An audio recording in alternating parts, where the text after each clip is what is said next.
Halo pemirsa Albiruni ID, kembali lagi di channel Albiruni ID.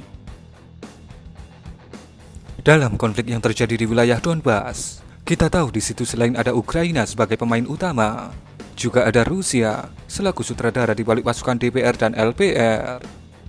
Pihak Ukraina pun tahu siapa sebenarnya yang mereka lawan, maka dari itu mereka bermain dengan hati-hati.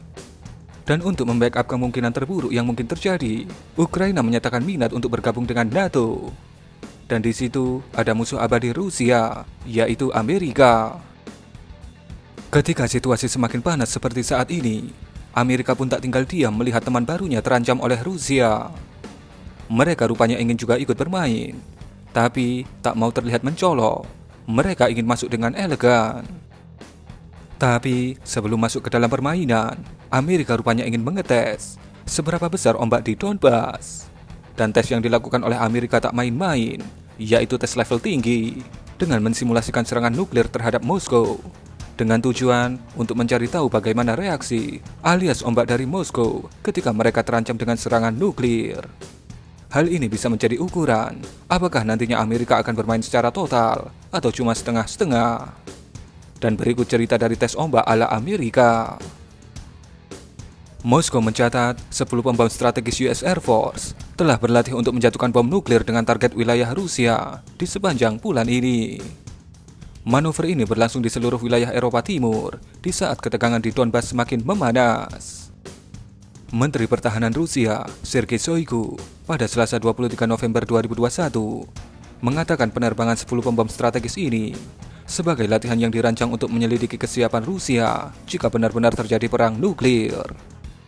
Ini adalah sebuah tes untuk negara-negara kelas berat.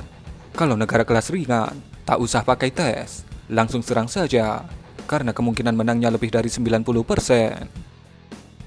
Shoigu juga mengatakan bahwa telah terjadi intensifikasi aktivitas yang signifikan dari penerbangan pesawat-pesawat pembom strategis Amerika di dekat perbatasan Rusia. Selama sebulan terakhir, sekitar 30 misi telah diterbangkan di dekat perbatasan Federasi Rusia. Sekitar 2,5 kali lebih banyak daripada periode yang sama tahun lalu, kata Shoigu, seperti dikutip Rusia Today. Shoigu menambahkan bahwa latihan Amerika baru-baru ini menggunakan nama kode sandi Global Thunder. Memperlihatkan 10 pesawat pembom strategis US Air Force mempraktekkan kemampuan mereka untuk menggunakan senjata nuklir melawan Rusia pada waktu yang hampir bersamaan dari barat dan timur, katanya. Di sisi lain, ketika dia ditanya mengenai apa maksud dari pengerahan peralatan militer Rusia dalam skala besar ke perbatasan Ukraina, Shoigu menjawab, pergerakan beberapa peralatan militer atau unit tentara kami di seluruh wilayah Federasi Rusia adalah urusan kami secara eksklusif.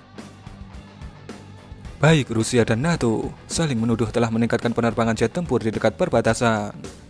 Dan tahun lalu, Moskow mengecam langkah provokatif dari Washington karena mengirimkan pesawat pembom nuklir P-1B Lancer ke wilayah udara Ukraina untuk pertama kalinya dalam sejarah.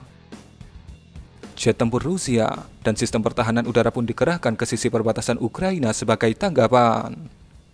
Dan kini, yang melakukan simulasi serangan nuklir ini adalah P-1B Lancer. Situasi panas seperti ini bisa pecah sewaktu-waktu. Dan kalau pecahnya ketegangan ini sudah dipersiapkan dengan berbagai skenario serangan, hal itu tentu sangat berbahaya dan akibatnya bisa sangat mengerikan. Kita tunggu saja episode selanjutnya.